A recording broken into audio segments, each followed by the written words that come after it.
হঠাৎ করে ভয়াবহ ভাঙনের মুখে তিস্তা সেতু রক্ষা বাঁধ, আর এতে উদ্বেগ ছড়িয়ে পড়েছে হাজারো মানুষের মধ্যে। প্রশ্ন হলো, ঝুঁকিতে পড়তে যাচ্ছে কি রংপুর ও লালমনিরহাটের গুরুত্বপূর্ণ যোগাযোগ ব্যবস্থা?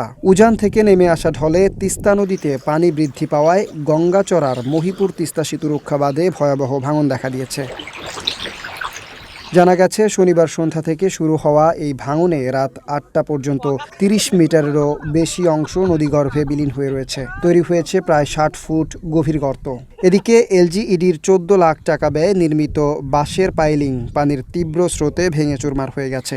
ফলে হুমকির মুখে পড়েছে দ্বিতীয় তিস্তা সেতু এবং রংপুর লালমনিরহাট আঞ্চলিক সড়ক। মূলত পানি উন্নয়ন বোর্ড বলে এটা এলজিইডির বাঁধ। আর এলজিইডি তারা গত বছর ধরে এখানে বুয়েটের এক্সপার্ট এসে তারা বাঁশের পাইলিং দিয়ে গেছে। এবারে ৬ মাস হলো বাঁশের পাইলিং আবার ভেঙে যাচ্ছে। আমাদের জমি বা কোষ্টাবাড়ি খামার শোষক ভাঙি নদী বিলীন হয়ে আসল। এই আজকে কেউ কোনো সরকারের চোখ দেয় না। ভাঙিলে আমাদের যে শোকগুলো শেষ, বাড়ি ভিটে শোকে শেষ হচ্ছে। প্রতিদিন এই সেতু দিয়ে প্রায় ৩০ থেকে ৩৫ হাজার মানুষ যাতায়াত করে।